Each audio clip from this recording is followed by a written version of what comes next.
sortions des dénominations. Amen. C'est quoi la dénomination? La dénomination, c'est un système qui est dirigé par l'homme. Amen. Et il y a des églises dénominationnelles. À la chaîne, le pasteur est dénominationnel. Quand vous l'écoutez, vous sentez que ça, c'est carrément la dénomination. Amen. Il y a même des pasteurs ici. Quand je vois les pasteurs, y compris moi-même, Amen.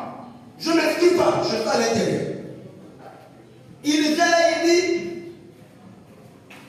frère, c'est triste. L'excuse dit c'est le péché, mais lui-même il s'arrête dans l'excuse. Il y a des pasteurs qui viennent ici, non, ne touchez pas les femmes de Touy. Mais il est le premier à toucher les femmes de Touy. Les pasteurs. Dans l'église. Et c'est nous qui avons cherché la présence de Dieu dans l'église. Et voilà pourquoi les brebis ne voient aucun changement de leur vie. Les brebis ne connaissent plus le changement. Comment tu peux vivre les mêmes situations? Comment tu peux vivre les mêmes choses? Mais où est Dieu? Soit il est Dieu ou il n'est pas Dieu. Mais s'il est Dieu, l'église il doit vivre pleinement le surnaturel en temps réel. Et quand le surnaturel descend, c'est pas seulement pour guérir les malades, mais c'est pour guérir le cœur. Les filles des gens sont liées dans les églises. C'est triste. Il y a même des gens, pour avoir des enfants dans l'église, tu vois un couple qui s'est marié, une année, 2 ans, 3 ans, 4 ans, 5 ans, pas d'enfants. L'église qui bloque les grossesses des gens. Et même quand vous avez, la femme est encore enceinte, même quand vous êtes proche de la grossesse, c'est un problème. Même pour accoucher, c'est un problème. Mais ça, c'est quel genre d'église? Ici, on ne connaîtra pas ça. Amen. Nom de Jésus. On ne vivra pas ce genre de choses. Amen. J'avais dit à Dieu, Seigneur, tu m'appelles à commencer l'église, mais je te demande ces choses. J'ai dit, Seigneur, la première des choses, j'ai besoin d'une église qui prie beaucoup. 2, j'ai une église qui va craindre ta personne. 3, j'ai besoin d'une église où il n'y aura pas de stérile. Amen. Quand je parle de stérilité dans tous les domaines, que tu sois homme, femme, pas de stérilité. Et j'ai dit, Seigneur, je n'aimerais pas avoir une église qui connaîtra des chairs dans leur vie. Et j'avais demandé à Dieu beaucoup de choses. L'église a perdu la chose essentielle. Vous regardez l'église, vous avez l'impression que tout va bien dans cette église. Mais quand vous rentrez dans les dimensions spirituelles, vous allez que vous vous rendez compte que cette église-là, il y a l'amour du péché. Il y a même des hommes de Dieu qui motivent des fidèles de l'église. Tu vas dire les églises, recevez. Et les gens tombent. Recevez quoi? Parfois on dit recevez. On vous dit de recevoir les impudicités. Amen. On vous dit de recevoir les échecs. Savez-vous, il y a même des pasteurs qui utilisent les étoiles et des enfants de Dieu dans l'église. Dès qu'il prend seulement de l'étoile, lui il travaille avec. Quand tu trouves que son intérêt est fini, il laisse. Il prend encore de l'église. Donc lui il est béni, mais les gens de l'église ne sont pas bénis. Ça c'est quel christianisme ça? Donc le pasteur prospère, mais les fidèles dans l'église ne prospèrent pas. Où est partie la véritable église? Quand Jésus a dit à Paul, quand tu seras circoncis, circoncis aussi les autres. Mais c'était pour dire à Pierre que lorsque tu seras béni, bénis aussi les autres. Amen. Quand tu seras circoncis les autres. Mais quand le pasteur est circoncis, les autres, je vais te dire une chose. Il y a même les pasteurs qui se tiennent du haut de la chaise, n'ont pas de Saint-Esprit. Amen. Tu le vois prêcher sous onction, mais il n'a pas le Saint-Esprit. Le Saint-Esprit, ce n'est pas l'esprit d'onction fait au village. William Branham me dit que Dieu, avant de vous donner le Saint-Esprit, il doit vous faire confiance. Amen. Et la confiance se mérite. Il vient là, il répète la Bible. L'onction, donc là, ce n'est pas l'onction, ce sont des émotions. Amen. Quand quelqu'un est émotionné, ça peut produire une certaine atmosphère de tourner. Ils n'ont pas le Saint-Esprit. Voilà pourquoi l'église doit être de nouveau. Il faut qu'il y ait une régénération de l'âme. Il faut que l'église écarte ces choses-là. Ne soyez pas identiques à eux. Ne soyez pas comme eux. Ne soyez pas comme eux. Mais soyez comme la parole. Et quand vous êtes comme la parole, rien ne peut vous résister. Amen. Amen.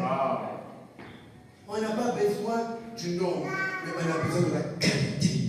Pas la quantité, mais la qualité. C'est la qualité qui fait la différence. Est-ce que je peux entendre la main? Les églises n'ont plus la crainte de Dieu à la chair, juste en brebis. Si le pasteur a la crainte de Dieu, les brebis auront la crainte de Dieu.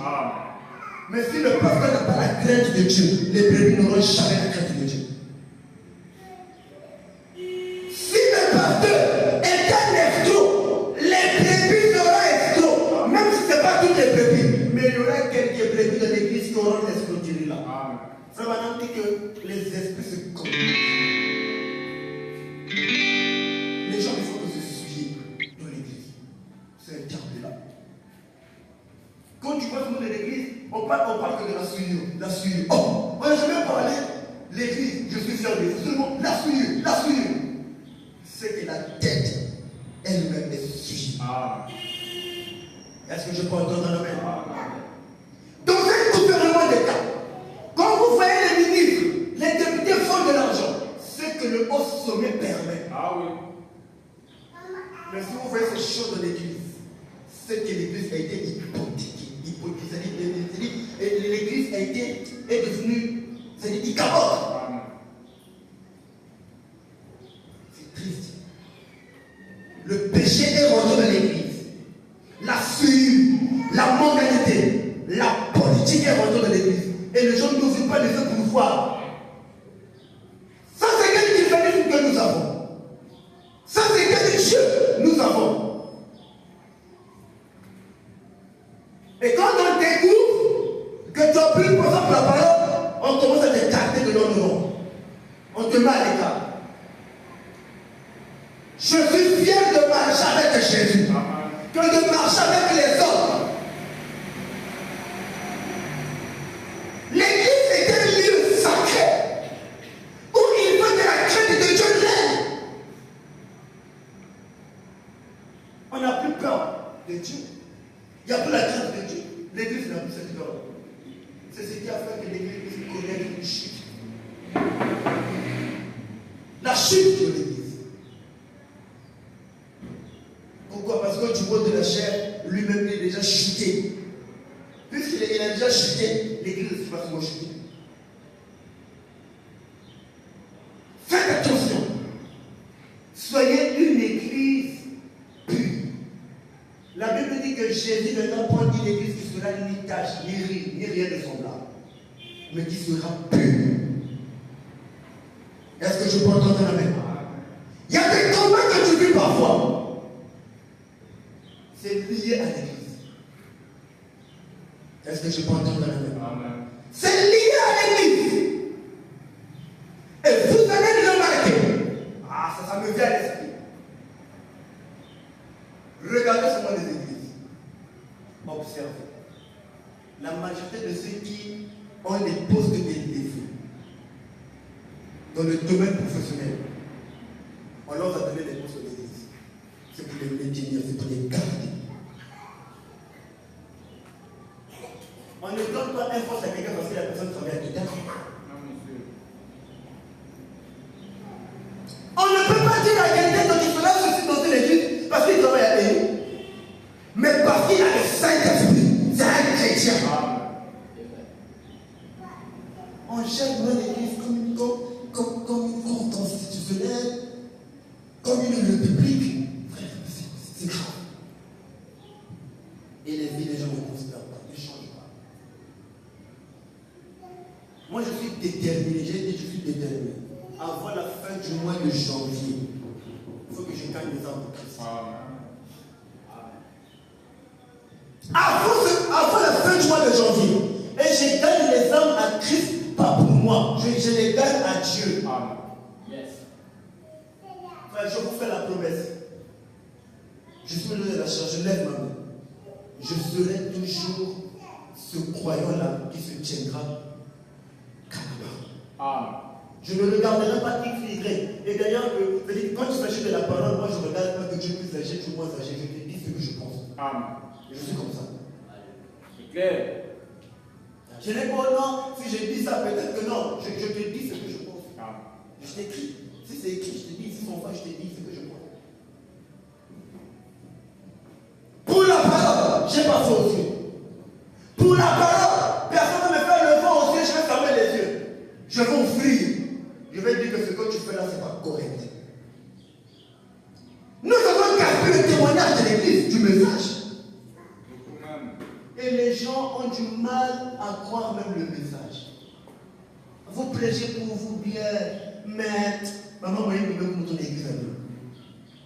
Pourquoi? Les pasteurs. Moi, je n'accuse pas les prédicaires, les pasteurs. Les pasteurs. Nous sommes tous coupables.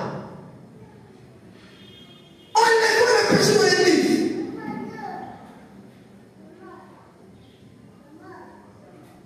Les histoires bizarres, les détails, les fétiches, les sectes, dans l'église.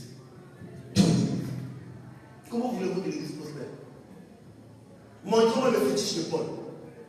Montrez-moi le fétiche d'Étienne. Montrez-moi le fétiche d'André. Ou les sectes où ils étaient. La Bible dit, ils étaient tous en communion. Tous en communion. En mangeant le corps du Seigneur. En buvant le sang du Seigneur. Mais aujourd'hui, les chrétiens sont où?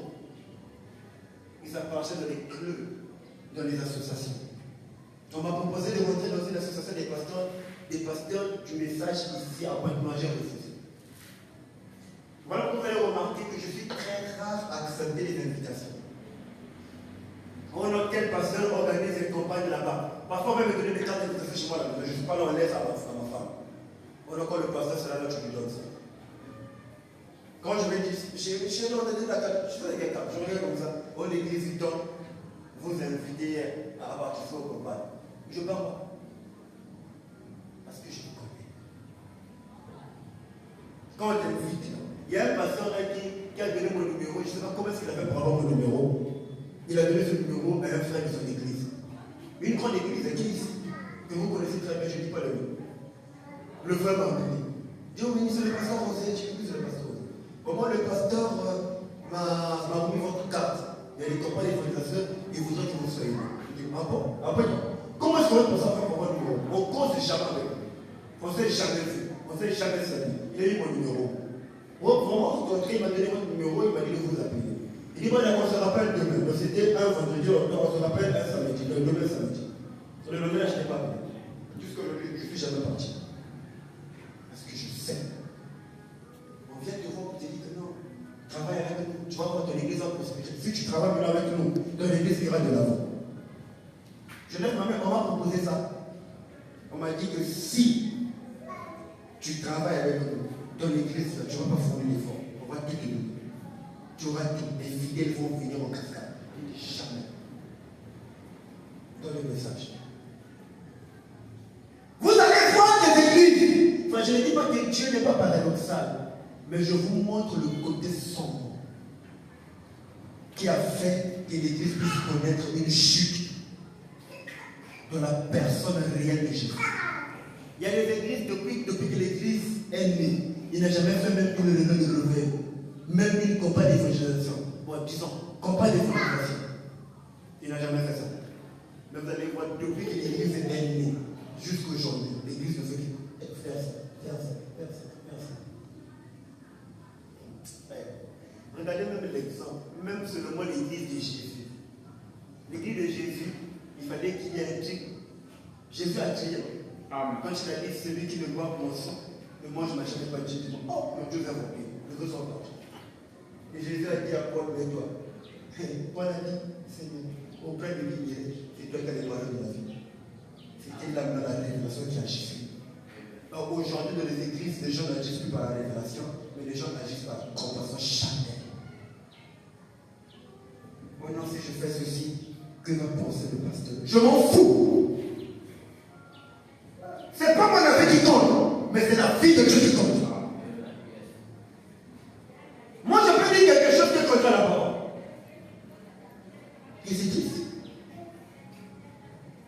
Frère, je dis aussi vrai que cette église, même le nom que porte cette église, a été donné par Dieu. Je vous dis la vérité. On ira de l'avant. Et les âmes seront et les âmes seront sauvées.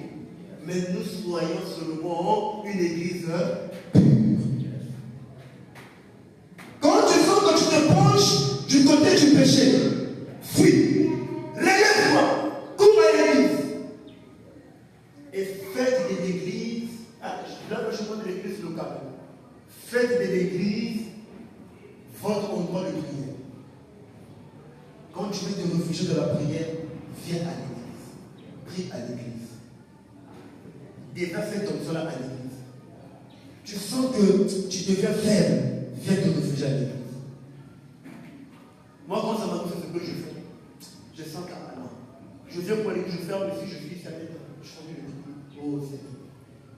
Je suis prié. L'église est en train de connaître ce qu'on appelle par l'échec.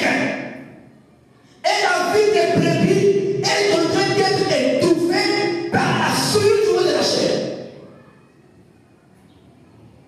Les fétiches du monde de la chair. Les églises. L'origine de l'église. L'église a bien commencé pour toi. Quand l'église a commencé, l'église a bien commencé.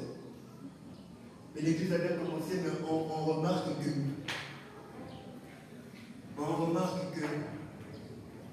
la façon dont l'église a bien commencé, ce n'est plus la façon dont l'église a été terminée. Regardez. C'est comme ça.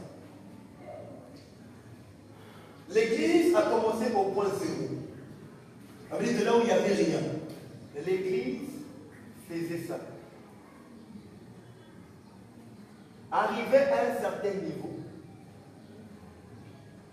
Donc là, l'église avait la parole. Là, l'église avait la parole. Là où l'église manquait.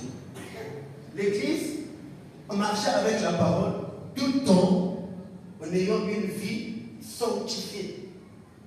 Mais après, qu'est-ce qui s'est passé? Quand l'église est arrivée ici, l'église a vu que je suis arrivé quelque part avec Dieu. Donc maintenant, on dit que quand vous pensez être quelque part avec Dieu, vous commettez une erreur. J'avais vu ça ici une fois. Quand vous pensez être quelque part avec Dieu, vous commettez une erreur. Frère Madame nous avait dit que quand vous arrivez quelque part, ne vous dites pas que vous êtes arrivé quelque part. Sinon, quand vous pensez être quelque part avec Dieu, vous n'allez plus fournir d'efforts pour aller encore plus. Quand l'église est arrivée ici, l'église avait la parole au débat. L'origine de l'église, l'église avait la parole et menait une vie sanctifiée, une vie sainte selon cette parole-là. L'église était influencée par la parole. Et la parole, c'est Dieu lui-même. Est-ce que je peux entendre la même? Mais après, qu'est-ce qui s'est passé?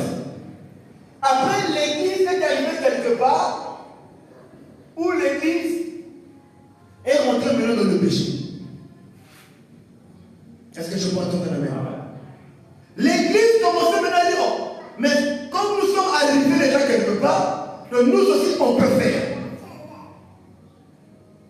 nous aussi, on peut ajouter.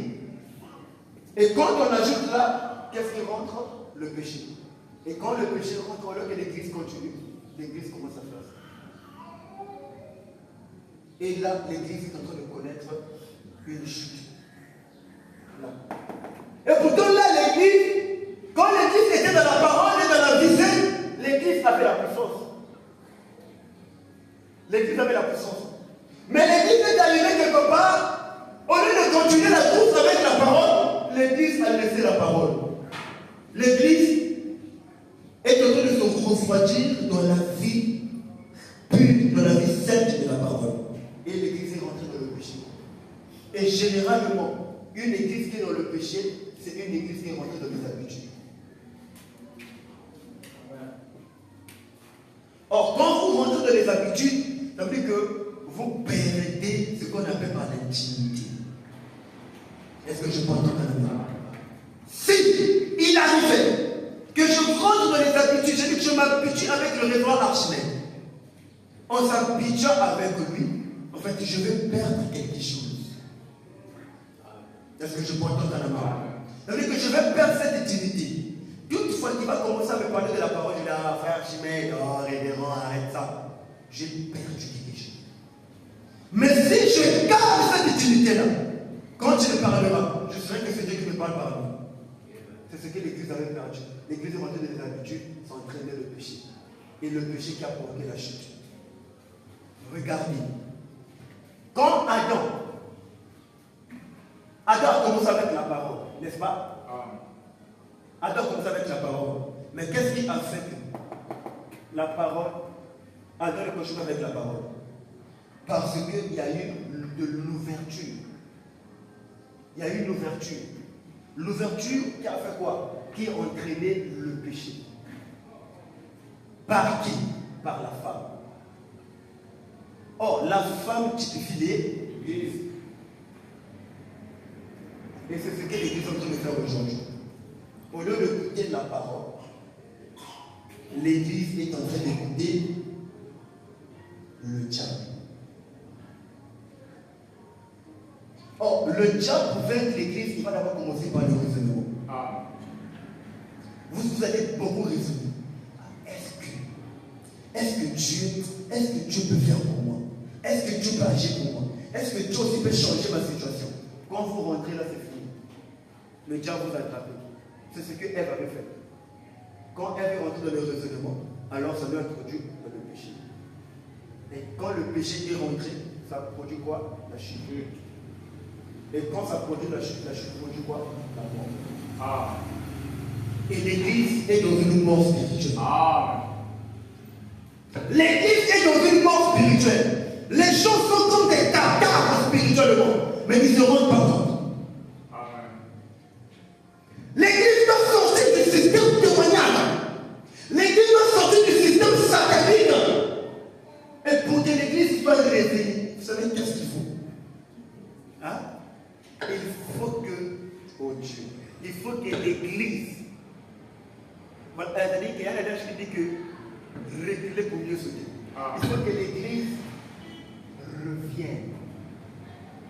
Quand l'Église va revenir, quand l'Église revient, c'est quoi? La confession et la repentance. Quand l'Église, la confession, la repentance et la réparation.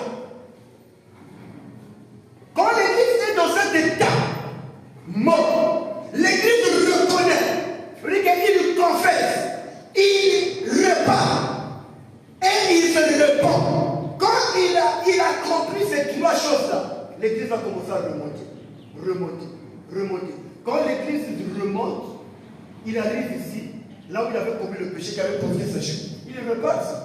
Les trois conditions de la vie.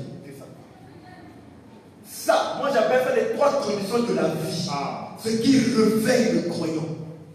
Quand tu mets son nom ici au point là, alors tu vas remarquer une chose. Tu vas revenir là. Quand tu reviens ici, tu reprends la course. Et là, quand tu reprends la course, tu vas remarquer que quand tu vas marcher maintenant dans la crainte de Dieu, quand tu arriveras ici, au lieu de péché, tu vas passer. Est-ce que je peux entendre la main?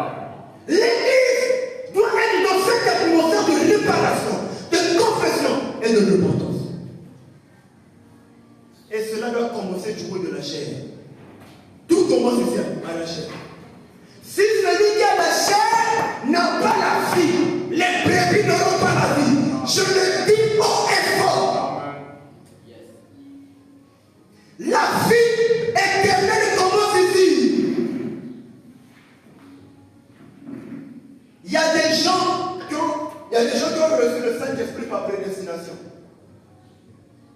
Parce que depuis les cieux là-bas, tu avais dit que non, mon fils était au rang de Saint-Esprit. Par prédestination. Seulement. Par prédestination. Donc tout ça, l'Église doit reconnaître là où il a failli. Et l'Église doit se rectifier. Regardez. L'Église a bien commencé. L'origine de l'Église, la parole qui produisait la vie sainte, la vie sanctifiée. Arrivé en haut, puisque l'Église a fait que non, nous sommes arrivés quelque part. Donc là, nous on peut prendre le relais. Frère, ne prenons jamais le relais. Laissons Dieu lui-même agir. Il n'y a pas question de dire que non, nous on doit faire. Ne faites rien. Laissez Dieu lui-même agir. Frère Madame dit que dans l'imitation du christianisme, Frère Madame dit que vous ne pouvez pas imiter le christianisme parce que le christianisme Dieu vit. Amen. Le christianisme c'est une vie. Il n'y a pas de question de fabriquer comment je vais essayer de vivre la parole. N'essayez jamais de vivre la parole. Mais laissez Dieu vivre sa propre parole en vous. Est-ce que je peux entendre un amen? Est-ce que je peux entendre un amen? La vie. Si vous pouvez seulement respecter ça, on sera une église selon le cœur de Dieu. Les gens disent que non, notre pasteur, l'homme selon le cœur de Dieu. Les bandits. L'homme selon le cœur de Dieu. Et tu ne prêches pas la vraie parole aux gens. La chute, le péché de l'église, entraîner l'église à mourir. Et quand l'église meurt, vous allez remarquer, vous savez quoi? Oh Dieu. Il y a quelque chose qui me vient. Le savez-vous? La mort produit ce qu'on appelle par les émotions. Quand vous perdez un proche, vous êtes émotionné par la mort. La mort produit ce qu'on appelle par des atmosphères. La mort produit par ce qu'on appelle la perdition. La mort produit ce qu'on appelle par la stimulation.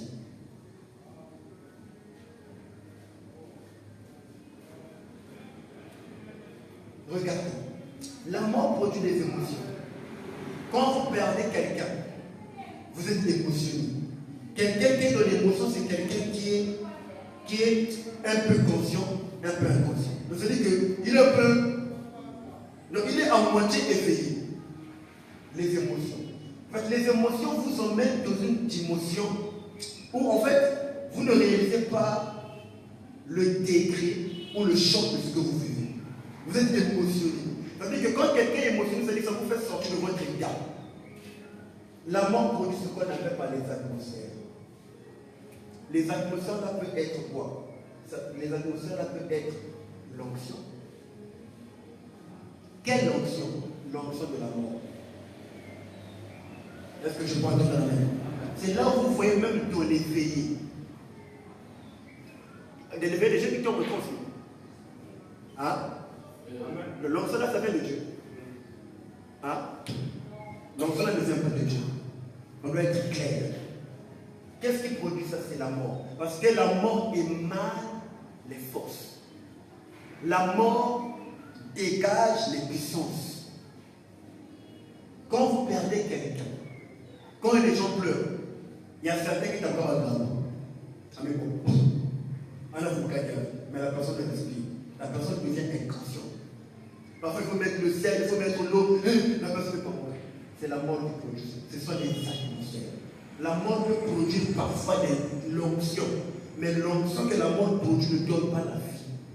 En fait, ça vous croire que ça vous fait croire qu'il y a la vie, mais il n'y a pas de la vie. Est-ce que vous dites amen? La mort produit par ce qu'on appelle par la perdition. Ça veut dire que quand vous perdez quelqu'un, la mort produit la perdition.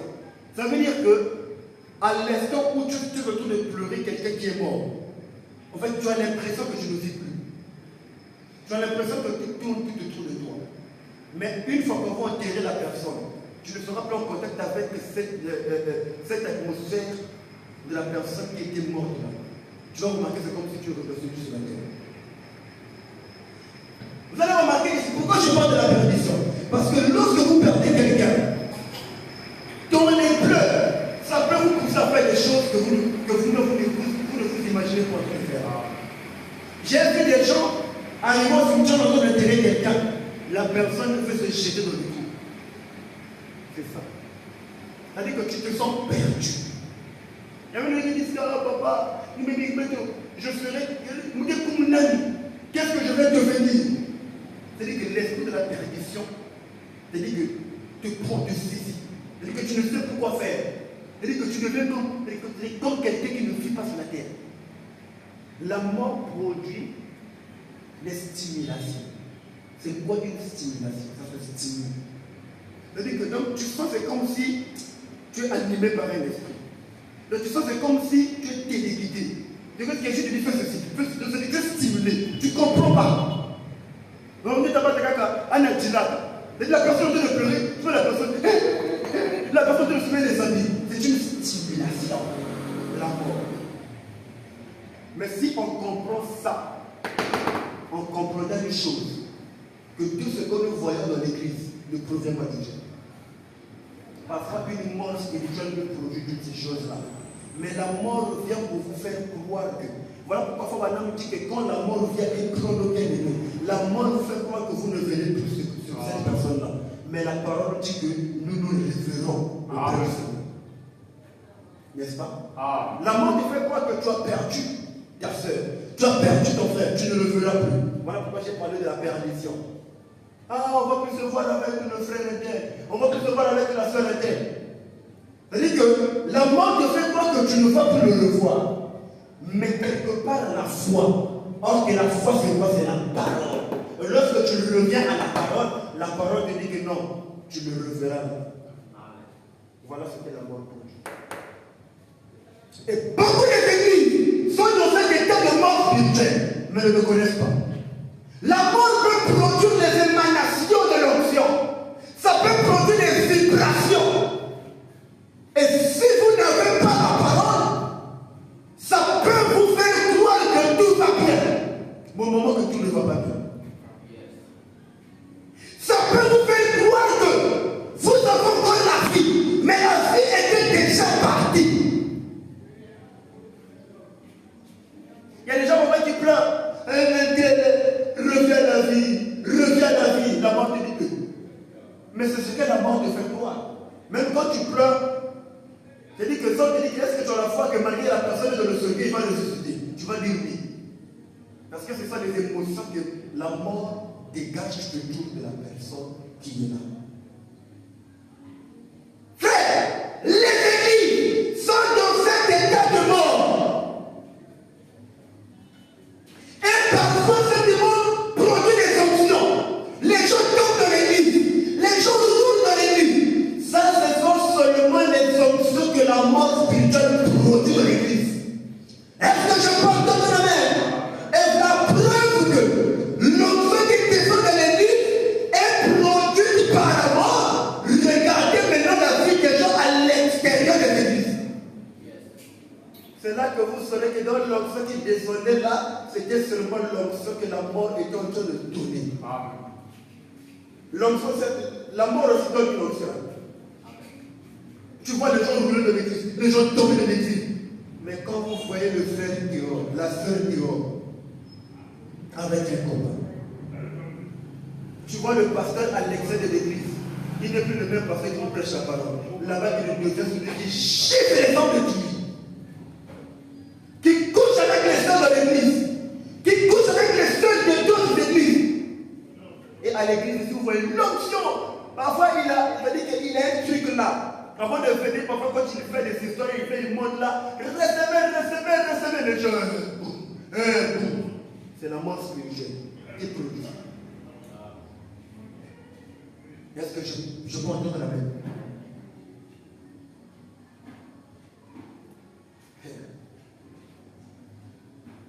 La mort. La mort, c'est un mirage qui produit des oracles qui est parfois rare sur la terre. La mort, c'est un mirage qui produit des oracles qui est parfois rare sur la terre. Mais quand vous êtes seulement ici, vous n'allez pas retrouver la vie. Pour retrouver la vie, il faut se relever. Il faut comprendre que là, on n'a pas la vie. La vie n'est plus là. C'est la mort qui produit ces choses-là. Quand vous comprenez ça, vous remontez, vous confessez, vous remontez, vous reparlez, vous revenez à la parole et vous continuez une nouvelle marche avec Dieu. C'est ça l'Église. Est-ce que je peux entendre la main? Mais tant que vous êtes dans cet état de mort spirituelle, votre vie est bloquée.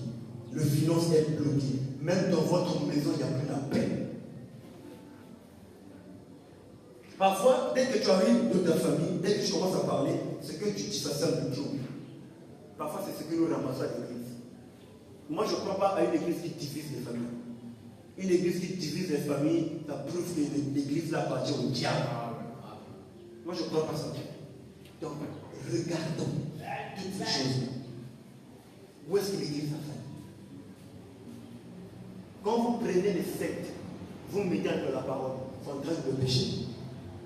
Et le péché là produit la chute produit la mort. Et la mort émane tout ce que j'ai cité ici. Faites attention, les églises, c'est compliqué.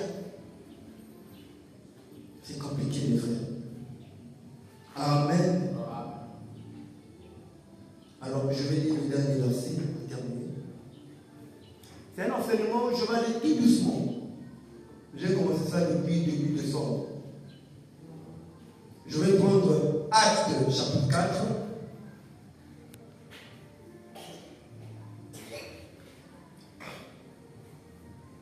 Actes chapitre 4,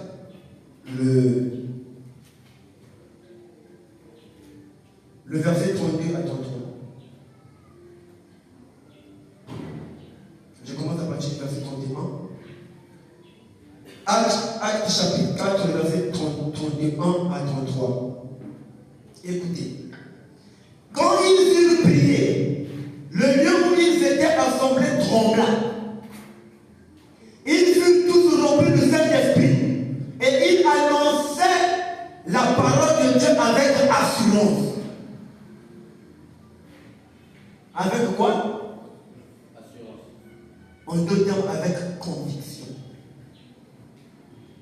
Le verset 32. La multitude de ceux qui avaient cru n'était qu'un cœur et qu'une âme. Nul ne disait que c'est bien lui appartient en propre, mais tout était commun entre eux. Tout était commun entre eux. De même quand le pasteur est payé, tout ce qui est là, il partage ça avec les brebis de l'église. Même si c'est 500, tu donnes aux brebis. Le verset 33. Les apôtres rendaient avec beaucoup de force témoignage de la résurrection du Seigneur Jésus, et une grande grâce reposait sur eux. Une grande grâce reposait sur eux. Aujourd'hui, est-ce que les églises connaissent encore cette grâce? Observez les églises. Les gens, les églises, les individus n'ont plus cette grâce qui se repose sur eux. C'est maintenant la disgrâce. Quand vous n'appliquez plus la parole, c'est la disgrâce. Mais quand vous appliquez la parole, c'est la grâce qui vous accompagne. Amen. Que le Seigneur vous bénisse.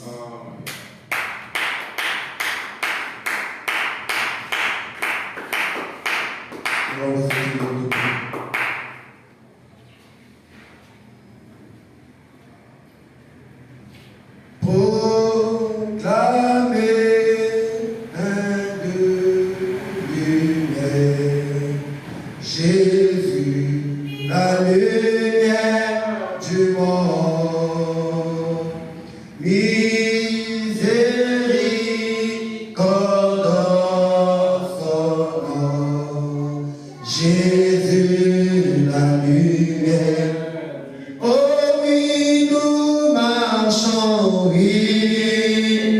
Adonai.